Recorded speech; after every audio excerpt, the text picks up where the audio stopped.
నూతన జీవం, నూతన జీవం, యేసులో నూతన జీవం, నూతన జీవం, నూతన జీవం, యేసులో నూతన జీవం, యేసులో నూతన జీవం, యేసులో నూతన జీవం, యేసులో నూతన జీవం, యేసులో నూతన జీవం,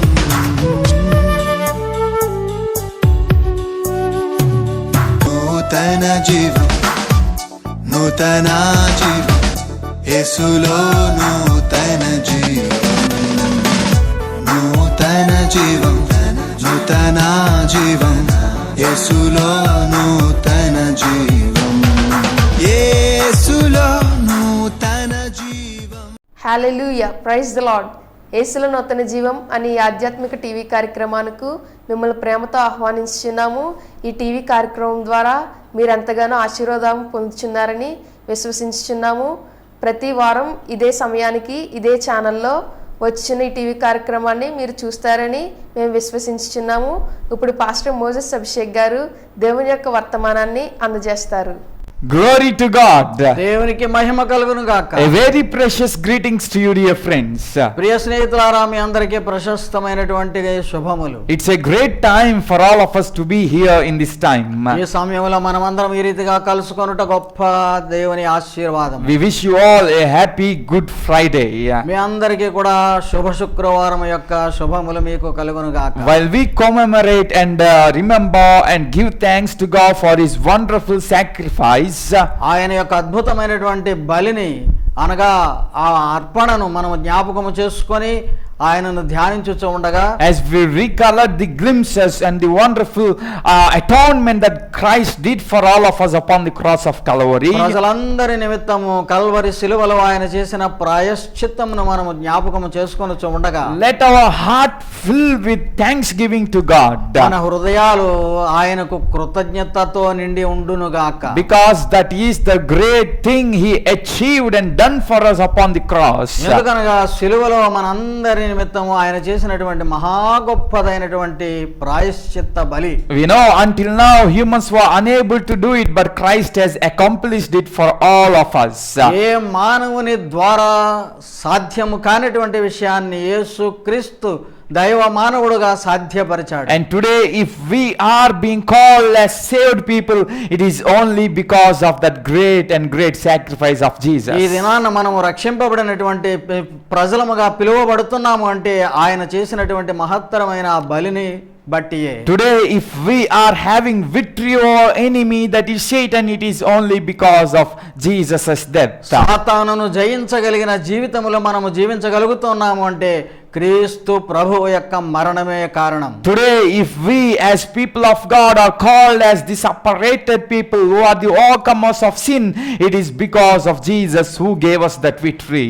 పాపమును జయించి ప్రత్యేకింపబడిన ప్రజలు అని పిలువబడుతున్నటువంటి క్రైస్తవులముగా ఉన్నాము అంటే క్రీస్తు ప్రభువు యొక్క బలియాగమును బట్టియే. So let us remember the death of Jesus always and be thankful to God. కనుక మనం ఎల్లప్పుడూ కూడా క్రీస్తు ప్రభువు యొక్క మరణమును జ్ఞాపకము చేసుకొనొచ్చు, ఆయనకు కృతజ్ఞులమై ఉండాలి. For today's meditation, ఈ దిన వాక్య ధ్యానము కొరకు let us come to the first epistle to Corinthians, కొరింథీయులకు రాసిన మొదటి పత్రిక chapter 1 verse 18. మొదటి అధ్యాయము 18వ వచనము. The first epistle to Corinthians, అపోస్తలుడైన పౌలు కొరింథీయులకు రాసిన మొదటి పత్రిక chapter 1 verse 18. మొదటి అధ్యాయము 18వ వచనము. It is a very familiar verse to all of us. అందరికీ బాగుగా తెలిసిన వాక్యమే ఇది. Let me read it for you. మీ అందరి కొరకు చదువుచూ ఉన్నాను. For the message of cross is foolishness to those who are perishing, క్రీస్తును గూర్చిన సువార్త నశించుచు ఉన్న వారికి వెర్రితనము, but to us who are being saved it is power of God. కానీ రక్షింపబడుచున్నటువంటి వారికైతే దేవుని శక్తి అయి ఉన్నది. Yes, when I read, you know it is very familiar to us. ఈ చదువుట వినగానే మీకు తెలుసు కదా, చాలా సార్లు విని ఉంటారు ఈ వాక్యాన్ని. Apostle Paul is one of the greatest missionaries of all time. ఈ సమయములన్నిటిలోనూ కూడా అపోస్తలుడైనటువంటి పౌలు ఒక గొప్ప మిషనరీగా పనిచేసిన వాడు. And in his second missionary journey, he went to a city called Corinth. ఆయన ప్రయాణాలలో రెండవ ప్రయాణం అయినటువంటి ఆ యాత్రలో కొరింథు అనేటువంటి పట్టణానికి వచ్చాడు. Corinth is one of the most famous, wealthiest, idolatrous city in those days. ఆ కొరింథు అనేటువంటిది ఆ కాలంలో చాలా ప్రాచుర్యం కలిగినటువంటి ప్రదేశమైనప్పటికీ పాపముతో కూడా నిండినటువంటిది. Many wicked people along with intellectuals and many wealthy people used to live in Corinth. ధనవంతులు ఉన్నారు, మేధావులు ఉన్నారు, వారితో పాటు దుర్మార్గ జీవితంలో ఉన్నవారు కూడా ఆ పట్టణంలో ఉన్నారు. One of the ancient writer, he says like this, పూర్వకాలమందు వ్రాసినటువంటి ఒక చరిత్రకారుడు ఇట్లు చెప్తున్నాడు, Corinth is known for every kind of wickedness and corruption. లోకములో ఉన్నటువంటి దుష్టత్వం అంతా కూడా కలిగినటువంటి పట్టణము అని చెప్పాడు దానిని గురించి. And even for satisfying every desire of heart. హృదయం యొక్క రకములైనటువంటి కోరికలన్నిటిని కూడా తీర్చుకొనగలిగినటువంటి విధానంలో ప్రజలు బ్రతుకుచూ ఉన్న పట్టణం. So Corinth is such a corrupted and wicked city. దుష్టత్వము దౌష్ట్యముతో కూడా నిండిన పట్టణం. In Acts of Apostles chapter 18 we read Apostle Paul going to that city along with Aquila and Priscilla. Aquila Priscilla అనేటువంటి వారితో కలిసి పౌలు గారు వెళ్ళినటువంటి విషయాన్ని అపోస్తలుల కార్యములో కూడా మనం చూస్తాం. And he preached to them the message of the cross, and some people believed it and accepted Jesus. సిలువను గూర్చిన వార్త ప్రకటించాడు, కొంతమంది విశ్వసించారు, అక్కడ కొంతమంది నమ్మారు. And in chapter 2 of 2 in first epistle to Corinthians, మొదటి పత్రికలోనే రెండవ అధ్యాయంలో చెప్తున్నాడు, I came to know nothing among you but only the cross of Calvary. సిలువ వేయబడిన క్రీస్తును తప్ప మరి ఏది కూడా మీ మధ్యన నేను ఎరిగి ఉండలేదు అంటున్నాడు. I only preach the Christ crucified and nothing among you. సిలువ వేయబడిన క్రీస్తును తప్ప మరి ఏది మీకు ప్రకటించలేదు నేను అంటున్నాడు. And you also should believe only the message of the cross. అదే సిలువ సువార్తను మాత్రమే మీరు నమ్మాలి. And some people believed and they became believers. కొంతమంది నమ్మారు, విశ్వసించారు, విశ్వాసులుగా పిలువబడ్డారు. After that Paul went to another places for his missionary తన యాత్రలో కొనసాగించుకొని ఇంకా ముందు పట్టణాలకు వెళ్ళాడు. When he was in the city called Ephesus, ఎఫెస్ అనేటువంటి పట్టణం వచ్చేటప్పటికి there some people gave this a report to Paul that Corinth church is facing a great troubles. కొరింథు సంఘము కష్టకాలములో ఉన్నదని అక్కడ వార్త వినబడింది ఆయన ఎఫెసులో ఉండగా. It is not persecutions, అది శోధన, అది శ్రమలు కాదు. They are facing the problems within the church physically, spiritually and emotionally. బయట నుండి వచ్చినటువంటి శోధనలు కాదు కానీ అంతర్గతముగా సంఘ విశ్వాసులలోనే రకరకాలైనటువంటి ఆత్మీయ శారీరకమైన విభేదములు ఎదుర్కోలు వచ్చి కష్టములో ఉన్నారు. Hearing that from Ephesus, Apostle Paul wrote this epistle to Corinth in AD 55. 55వ సంవత్సరం మొదటి శతాబ్దంలో ఎఫెసులో నుండి ఆ వార్త విన్న తర్వాత కొరింథీయులకు రాస్తూ ఉన్నాడు. He addresses the many issues that were there in the Corinth church about the family life, about the spiritual life and about the social life that which a believer should have. సమాజంలో గాని కుటుంబంలో గాని క్రైస్తవ జీవితంలో గాని ఉండవలసిన రీతిగా లేని కారణాలు కొన్ని చూపించి వాళ్ళకి ఆ ఉత్తరం రాస్తున్నాడు. In writing all those things, Apostle Paul brings this wonderful verse before them. ఆ ఉత్తరం రాస్తూ ఉండగా ఈ అద్భుతమైనటువంటి వచనాన్ని అక్కడ గుర్తు చేస్తున్నాడు. మొదటిగా he says the reason why you are going under problems is, నీవు తొందరలు ఎదుర్కొంటున్నావు అని కారణం ఏమిటి అంటే, you are not having the power of God. దేవుని యొక్క శక్తిని నీవు కలిగి ఉండుట లేదు గనుకనే అంటున్నాడు. The overcoming power of God, దేవుని యొక్క శక్తి నిన్ను అధిగమించేవాడుగా చేస్తుంది కదా. the blessing power of God, ఆశీర్వదించేటువంటి దైవ శక్తి, the patience giving power of God, నీకు సహనమునిచ్చేటువంటి దైవ శక్తి. it is not with you, so you are going and getting into problems. అటువంటి శక్తి నీవు కలిగి ఉండడం లేదు కనుక నీకు సమస్యలు ఎదురవుతున్నాయి. Now from where does power of God comes? మరి ఆ దేవుని శక్తి ఎక్కడి నుంచి వస్తుంది? Then we have to read the first chapter 18th verse of first epistle to Corinthians. అది తెలుసుకొనడానికే ఆ మొదటి పత్రిక మొదటి అధ్యాయము 18వ వచనము చూచినట్లయితే Apostle Paul says, చెప్తూ ఉన్నాడు అపోస్తలుడైన పౌలు, the message of the cross is the power of God to those who are saved. నమ్మిన వారికి సిలువను గూర్చిన వార్త శక్తివంతమై ఉన్నది. So if we want the power of God to rest with us, దేవుని యొక్క శక్తి మనతో నిలిచి ఉండవలెనని కోరితే we must believe and walk according to the message of the cross. ఆ సిలువను గూర్చిన వార్త ప్రకారమే మనము జీవించాలి. So today's message is like this. కనుక ఈ దినపు ధ్యానము ఈ రీతిగా మనం చెప్పగలము. The powerful message of the cross.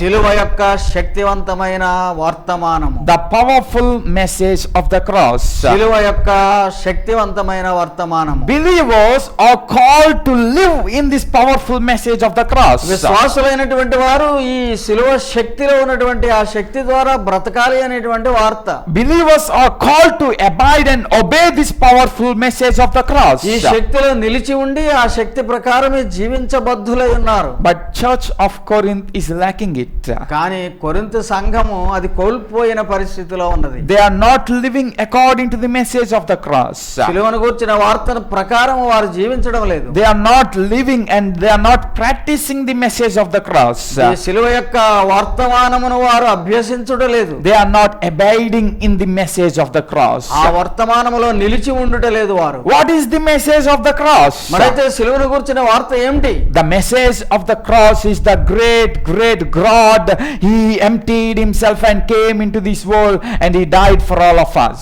పరలోకమును విడిచిపెట్టకూడని భాగ్యమని ఎంచుకొనక తన్ను తాను తగ్గించుకొని రిక్తునిగా మన మధ్యకు వచ్చినటువంటి దేవుని గూర్చినటువంటిది ఈ సిలువ వార్త అనేటువంటి. He became himself an atoning sacrifice to give us redemption. మనకు విమోచననిచ్చు నిమిత్తమై ఆయన ప్రాయశ్చిత్త బలిగా అయిపోయాడు. And he was in our place and he given us a great redemption by being in our place. మన స్థానమును ఆయన ఆక్రమించి మనకు విమోచన కలిగించాడు. He taken all our sins upon his shoulders and given us a great redemption.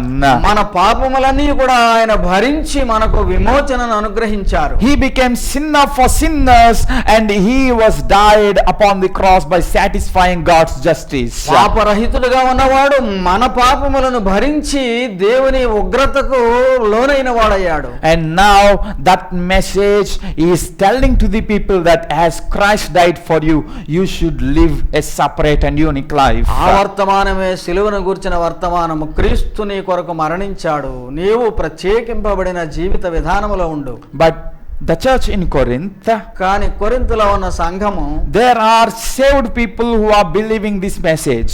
ఈ వార్తను నమ్మి రక్షణలోనికి వచ్చిన వారే. And there are people who are walking according to this message. ఈ వర్తమాన ప్రకారమే జీవించుచున్నవారు. But now కానీ ఇప్పుడు జరిగిన సంగతి ఏమంటే they are forgetting that message of the cross. ఆ సిలువను గూర్చిన వార్తను మర్చిపోతూ ఉన్నారు. Once upon a time they believed it, ఒకప్పుడు నమ్మారు, but now they are forsaking it. ఇప్పుడు దానిని మర్చిపోయారు, విడిచిపెడుతూ ఉన్నారు. There are the people who are becoming perishable because of that. ఆ విషయమును బట్టి వారు పరిస్థితి పతన స్థితిలో ఉన్నది. Actually Apostle Paul wants to remind church firstly this thing.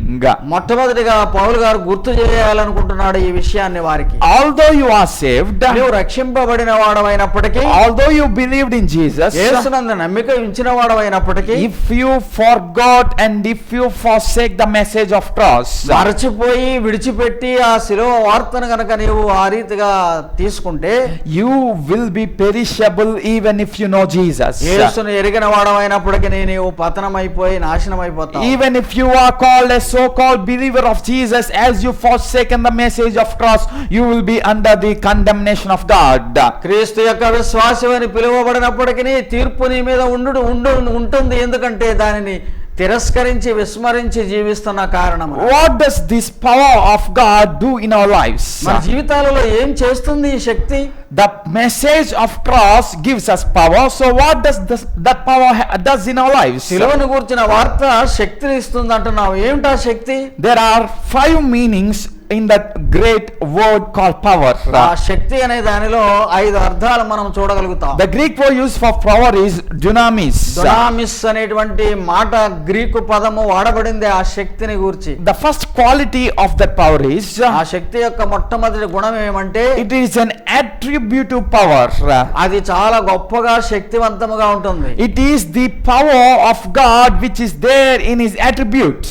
ఆ దేవునిలో ఉన్నటువంటి ఆ తత్వం అంతట్లోనూ కూడా ఉన్నటువంటి శక్తి. It is one of the character of God. దేవుని గుణ లక్షణాలలో ఒకటి. And that power God is attributing to us, giving to us, insisting in our lives. ఆ శక్తినే దేవుడు మనకిచ్చి మనలో ఉంచుతున్నాడు. So now as believers, if we are believing in the message of cross, విశ్వాసులముగా సిలువను గూర్చిన వార్తను మనం విశ్వసించిన ఎడల the power which we have in our lives is మనలో ఉండేటువంటి ఆ శక్తి ఏమంటే it is the power which God has. దేవునికి కలిగి ఉన్న శక్తిని మనం కలిగి ఉంటాం. The attributive power of God is resting in us as we trust the message of cross. దైవ గుణ లక్షణములలో ఉన్నటువంటి ఆ శక్తి క్రీస్తు ప్రభు యొక్క సిలువ ద్వారా మనకు సంతరింపబడుతుంది. The one among the Godhead, the Holy Spirit will be dwelling in us and he will make us powerful as we believe the message of cross. త్రిత్వ దైవములో ఉన్నటువంటి ఆత్మ శక్తి ద్వారా మనము ఆ సిలువలో ఉన్నటువంటి శక్తిని పొందగలుగుతాం. So what is the powerful message of the cross is? కనుక సిలువ యొక్క శక్తివంతమైనటువంటి వర్తమానం ఏమంటే We are no longer weak people. మనం ఏమాత్రము బలహీనులము కాదు. There is a greater power resting in us as we believe the message of cross. సిలువను గూర్చిన వార్త మనం నమ్ముట ద్వారా మనలో అధికమైనటువంటి దైవ శక్తి కలిగిన వారమై ఉంటాం. God's Spirit is resting in us and he is making us powerful and to conquer or to be victorious in our lives. దేవుని ఆత్మ మనలో నిలిచి ఉండి శక్తివంతముగా మనలను చేసి జయ జీవితములోనికి నడిపిస్తుంది. And secondly, what is this power means? రెండవదిగా ఈ శక్తి యొక్క అర్థం ఏమంటే It is a moral power. అది నైతిక సంబంధమైనటువంటి శక్తి. Moral power. నైతిక విలువలు కలిగిన శక్తి. The message of cross will give us moral power. ఈ సిలువను గూర్చిన వార్త మనకు నైతిక విలువలను ఇస్తుంది. Yes, when we are looking at cross, we have to understand that firstly God is giving us strength. దేవుడు మనకు శక్తిని ఇస్తున్నాడు మొట్టమొదటిగా ఆ సిలువ శక్తిని చూసినప్పుడు. And secondly, that strength is in enabling us to live a moral life. ఆ రెండవదిగా ఇచ్చేటువంటిది ఏమంటే జీవితంలో నైతిక విలువలతో బ్రతికేటట్లు చేస్తుంది. Yes, before the cross or the death of Jesus, క్రీస్తుకు మరణానికి ముందు మనము although people have some ethical implications because as humans, మానవులుగా కొన్ని జీవిత విధానాలలో మంచిగా ఉండాలనుకున్న వారైనప్పటికీ, but it came into perfection after the death of Jesus as humans ought to live a holy and separated and sacred life. క్రైస్తవులుగా విశ్వాసులుగా ప్రత్యేకింపబడిన పవిత్ర జీవితం జీవించాలి అంటే క్రీస్తు మరణము తర్వాత అది పరిపూర్ణం చేయబడింది. If a person wants to live a complete moral and ethical life, he should look at the cross because Christ teaches us what it means by morality. ఎవరైనా సరే నీతిగా నైతిక విలువలతో బ్రతకాలి అంటే ఆయన ఇచ్చినటువంటి ఆ శక్తి కొరకు క్రీస్తు సిలువ వైపు చూడవలసినదే. But now the church in Corinth is lacking the morality. ఇప్పుడు కొరింథు సంఘములో ఆ నైతిక విలువలు లేవు. The Corinth church were living unethical life. ఆ నైతిక విలువలను కోల్పోయిన వారుగా బ్రతుకుతూ ఉన్నారు. They are not valuing the relationships. సంబంధాలలో విలువలు కోల్పోతూ ఉన్నారు. They are not valuing their wives, husbands or father and mothers. భార్య భర్త కుటుంబ విలువలు కూడా పాడైపోతూ ఉన్నవి. There is no respect for elderly people. వృద్ధుల ఎడల గౌరవము కోల్పోతూ ఉన్నారు. And there is all sorts of wickedness, unethical living in the church of Corinth people. అనైతిక విలువలతో భయంకరమైనటువంటి జీవిత దుస్థితి కనబడుతూ ఉంది. The reason for that Apostle Paul puts before them is కనుకనే ఆ కారణాన్ని వారి ముందు ఉంచుతున్నది ఏమంటే అపోస్తుడైన పౌలు, why you are living this unethical life? ఇటువంటి అనీతి కార్యక్రమములలో ఎందుకు జీవిస్తున్నారు మీరు? It is because you forsake the the message of cross. సిలువను గూర్చిన వార్తను మీరు విడిచిపెట్టారు కనుక అంటున్నాడు. If you look at the message of cross, సిలువను గూర్చిన వార్త వైపే మీ దృష్టి ఉంటే the moral power will force you to live a moral life. ఆ నైతిక విలువ అనేటువంటిది నిన్ను బలవంతం చేసి నీతిగానే బ్రతకనిస్తుంది. If you look at cross of Calvary, Calvary సిలువను గనుక నీవు గమనించి చూచినట్లయితే you will understand that great sacrifice of God is for me to live a moral life, not any moral life. నైతిక విలువలతో బ్రతకాలి, ఆ బ్రతుకు కొరకే క్రీస్తు ప్రభువు నా కొరకు సిలువలో మరణించాడు అనేటువంటి గుర్తింపు నీకు కలుగజేస్తుంది. When you recollect the death of Jesus, క్రీస్తు సిలువ మరణమును నీవు గుర్తు చేసుకున్నప్పుడు you will understand that he died for me to live, to make me live a holy life, not a sinful life. పవిత్ర జీవితం జీవించడానికి నా కొరకు చనిపోయాడు గాని నేను పాపములో ఉండడానికి కాదు అని నీకు గుర్తింపు తెస్తుంది. So the message of cross will give us power and encourages us to live a moral life. కనుక సిలువను గురించిన వార్త మనకు శక్తివంతముగా చేసి నీతిగా బ్రతుకుటకు సహకరిస్తుంది. As long as we remember and recollect the death of Jesus in every day, every second of our lives, ప్రతి దినము ప్రతి నిమిషము కూడా క్రీస్తు ప్రభు యొక్క మరణమును జ్ఞాపకం చేసుకోవాలి. అందుచేత we will be having that trust or thirst and hunger to live a holy life. అప్పుడు పవిత్ర జీవితం కొరకు తృష్ణ కలిగిన వారమై ఉంటాం. And the third power meaning in this wonderful message of cross is, ఈ సిలువను గురించిన వార్తలో ఉన్నటువంటి మూడవ శక్తివంతమైనటువంటి గుణం ఏమంటే it is a miraculous power. అద్భుతములు చేయగలిగినటువంటి శక్తి. The message of cross will give us power to do miracles and perform wonders. సిలువ శక్తి మనలను అద్భుతములు, అతిశయములు, ఆశ్చర్య కార్యములు చేయ శక్తిని ఇస్తుంది. Yes, God's great death not only cleansing us from sins, పాపముల నుండి మనల్ని కడుగుట మాత్రమే కాదు, ఆయన యొక్క సిలువ మరణము through our repentance it is giving us healing in our wounds. మన యొక్క గాయములను బాగు చేయడానికి మన పశ్చాత్తాపము ద్వారా జరుగుతుంది. And through our obedience to that wonderful message of cross, God is giving us greater relief from our సిలువను unhealthiness. కూర్చున్న అద్భుతమైనటువంటి వర్తమానము ద్వారా మనము బ్రతుకుటకు ముందుకు సాగిపోవుటకు సహాయపడుతుంది. And God is giving us great power to do miracles for him. ఆయన కొరకు అద్భుతములు చేయ శక్తిని ఇస్తుంది. So the third meaning in that wonderful power message of cross is, ఆ సిలువను గూర్చిన వార్తలో ఉన్నటువంటి గొప్ప శక్తి మూడవదిగా ఏమంటే it is a miraculous power. అద్భుతములు చేయ శక్తి. The fourth thing what this power means is, నాలుగవది దానిలో ఉన్నటువంటి అర్థము it is an influential power. అది అందరికీ ప్రాపకముగా ఉండేటువంటిది. Yes, it will make others also influence because they will also know and desire to get this power. విశ్వాసుల ద్వారా ఇతరులు కూడా ప్రభావితం చెంది వారును ఆ విశ్వాసంలోనికి రావడానికి కారకమవుతుంది. If you are a person who is obedient to message of cross, క్రీస్తు శిలువ యొక్క వర్తమానమునకు నీవు విధేయుడవైతే you will be an influential person in this world. ఈ లోకములో నీ యొక్క ప్రాపకము, నీ యొక్క ప్రభావం అధికంగా ఉంటుంది. You will be a person motivating others, strengthening others, encouraging others. ఇతరులను ప్రోత్సహించి బలపరిచి వారిని నడిపించగలవాడవు అవుతావు. You will be influencing people to live a ethical, moral and pure life.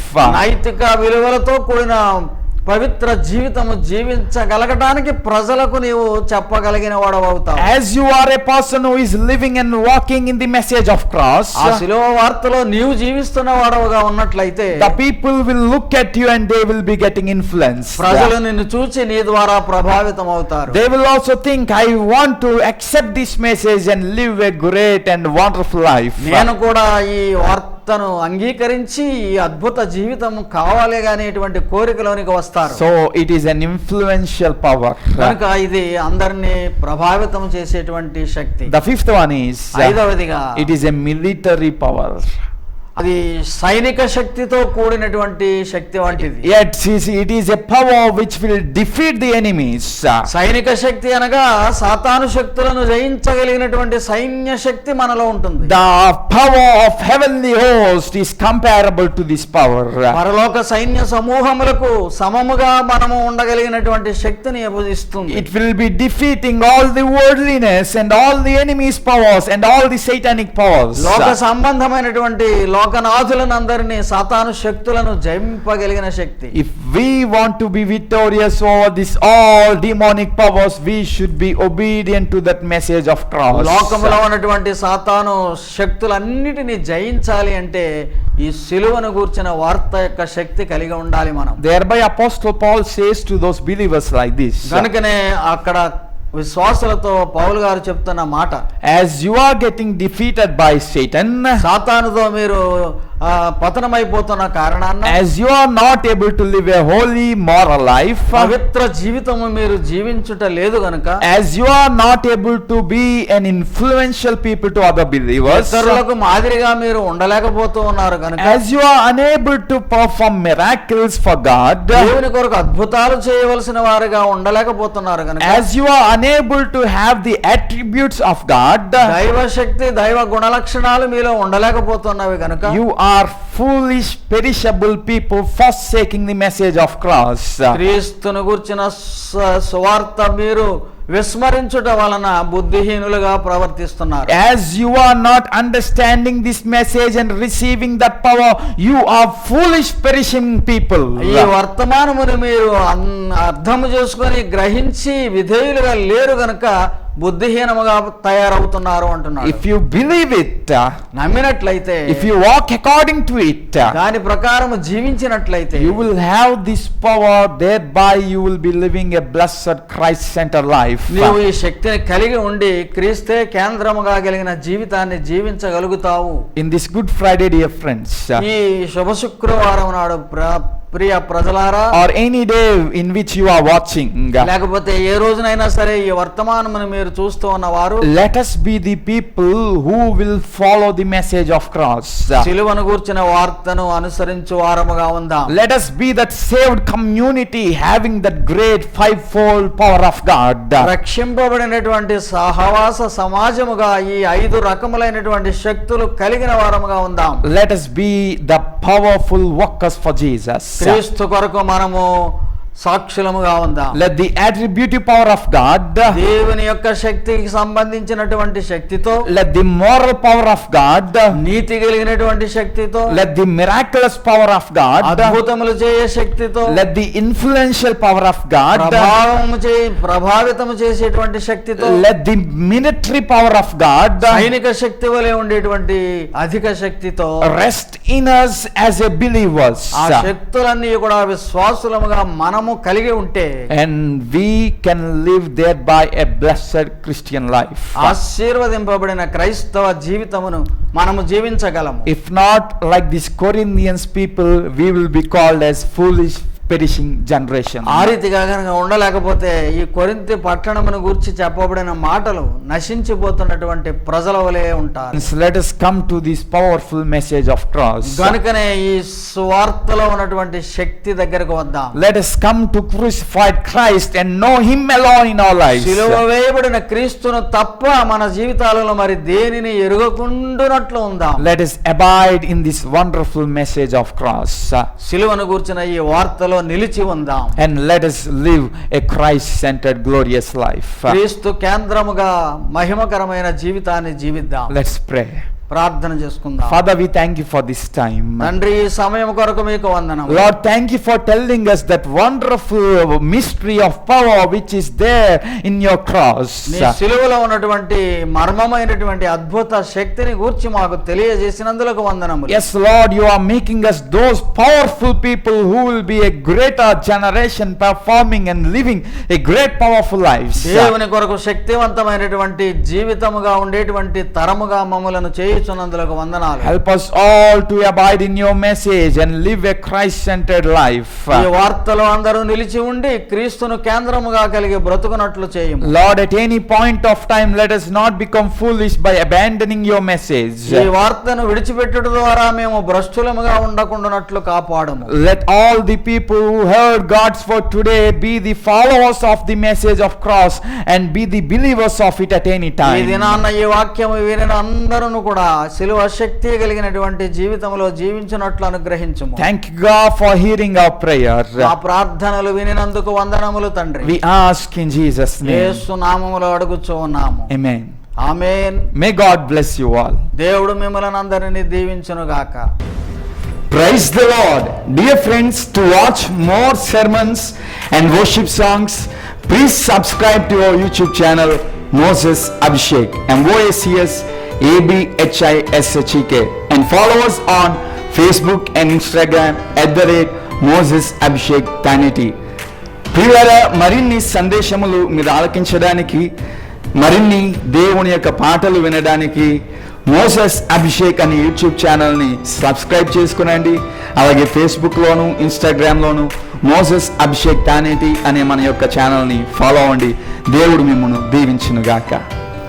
For your praise and support, our address, Pastor T. Moses Abhishek, son of Reverend T. Blessing, Emmanuel Church, Bhaskanagar, Samalkot, Andhra Pradesh, India 533440. Our phone numbers 8883 29940. May God bless you all.